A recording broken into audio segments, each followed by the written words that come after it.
Ponerle apellido a la educación yo creo que no es bueno, pero lo entiendo, porque se habla de educación compleja, educación holística, educación integrada, educación inclusiva. Yo creo que el ser humano históricamente siempre ha propendido a educarse de la manera más compleja posible, de la manera más integral posible, de la manera más inclusiva posible. Por complejo en este caso, aceptando el sentido de la pregunta suya, es que los procesos educativos estén orientados a entender que nada puede ser entendido aisladamente del resto. Esto va contra el ordenamiento tradicional de la ciencia y de los planes y programas escolares en los cuales se enseñan objetos, conocimientos, fórmulas, datos descontextualizados o contextualizados en ese ámbito demasiado pequeño. Entonces una educación compleja es la que simplemente a través de la formulación de criterios por parte del educando puede ir entendiendo esta interrelación de todos los fenómenos con todo. Yo creo que un proceso se complica cuando quien lo está viviendo no logra discriminar cuáles son la manera en que está autoorganizado ese proceso, ¿no es verdad? Entonces, como nosotros tenemos que crear algunos criterios interpretativos, si los criterios son inadecuados se me puede complicar aquello, porque veo por separado los distintos elementos que están conformando un todo. Si por el contrario soy capaz de entender aquello, pues no habría problema con la complicación. Los procesos de aprendizaje escolarizados con mucha dificultad, porque no fluyen, porque el educando muchas veces no se siente inmerso en el misterio de aquello que estaría estudiando, sino que se ve más bien presionado por seguir una línea de pensamiento que para otros puede haber sido válida, pero para él en este momento no. Entonces opta por simplemente aprender la fórmula, la receta, la definición, y con eso cree que sabe. Y con eso también el profesor cree que el estudiante sabe. La educación nos permite, por ejemplo, socializarnos, es decir, llegar a ser miembros de la comunidad en la cual nosotros nacimos. Por eso aprendemos la lengua del lugar, por eso caminamos como camina mi padre o los adultos del sector, por eso comemos las comidas que comemos, porque nos gustan, que pensamos que son mejores que la de otra parte, por ejemplo. Esa es la primera etapa. Pero este proceso está encadenado, decir encadenado no está bien, lo cierto está unido, ¿no? Se desenvuelve en cada día mayores niveles de complejidad. Por lo tanto, la persona no solamente aprende a saludar, sino que después aprende a saludar de distintas maneras y a distintas personas y en distintos contextos. Se va dando cuenta que no basta decir hola, ¿no? Sino que hay que saber decirlo según a quién yo se lo estoy diciendo. Lo mismo rige para el develamiento de los fenómenos naturales, ¿no? Yo observo que llueve, me pregunto, bueno, ¿por qué llovió el otro día? ¿Llovió de la misma manera que ahora? ¿Qué es lo que pasaba antes de la lluvia que hizo posible que lloviera? Etcétera. La persona empieza a buscar las causas. El panorama, según yo lo entiendo, es desalentador, porque tenemos demasiados fracasos escolares, muchos, profesores que no están felices con su trabajo, a pesar de que se diga la profesión de maestro, la profesión más linda, ¿no es verdad? Usted le mira las caras y se da cuenta que hay amargura y frustración. Yo creo que aquí todos somos culpables, porque si yo estoy viviendo en un mundo que me amarga, bueno, ¿qué hago yo para romper esa amargura?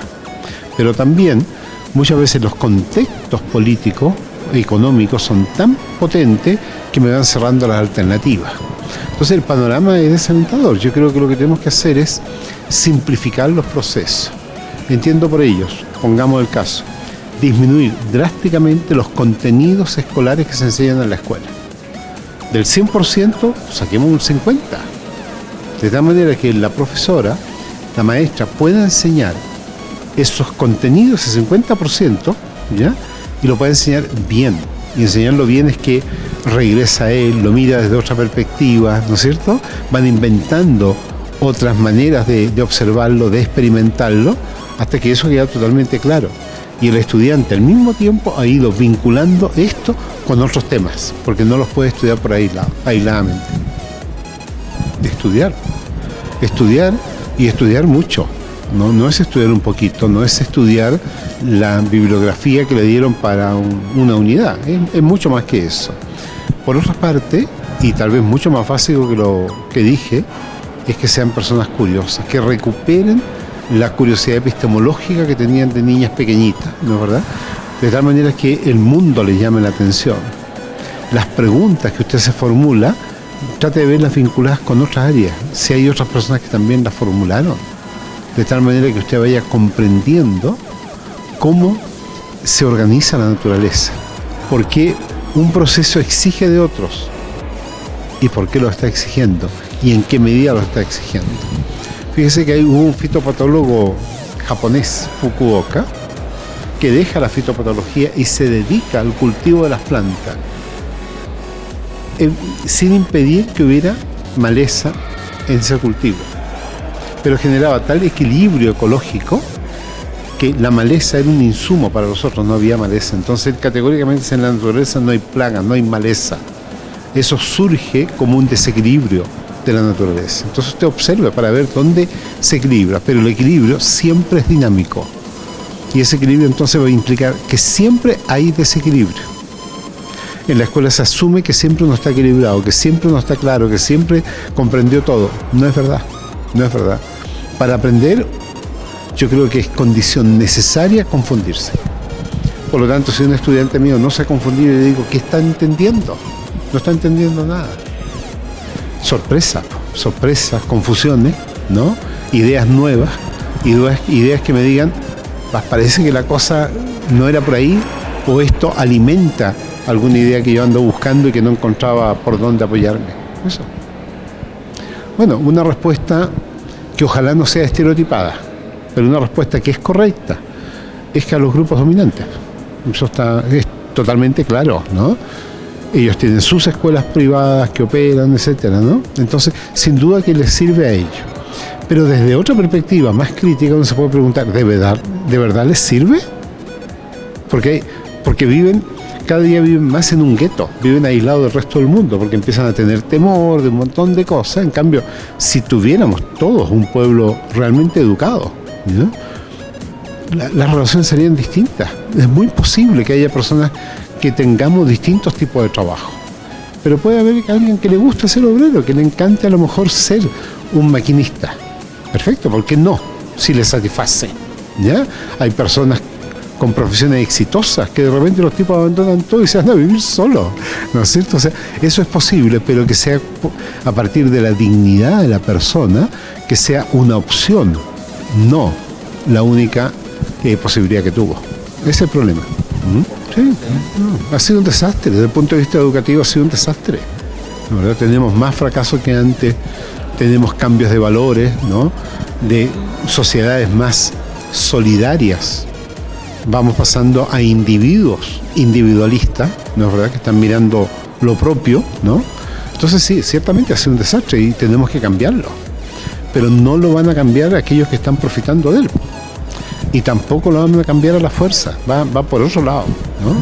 El presidente Mujica dijo que el acto más revolucionario de un pobre era estudiar. Ahora hay que ayudarle a esa persona a que aprenda a estudiar, porque puede estudiar para repetir relaciones, ¿no? Y después le van a cerrar las puertas.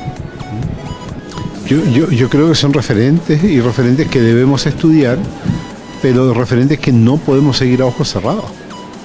El tiempo de Paulo Freire, a quien yo admiro y yo me declaro freiriano, ¿no es verdad? Fue mi maestro. Freire está muerto, ¿no? Hay otras condiciones históricas, ¿no?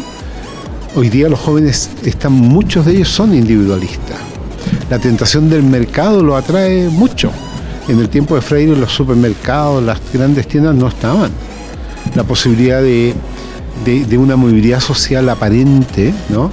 Tampoco. ¿No? En ese sentido tenemos que ser creativos, nos podemos apoyar en ello.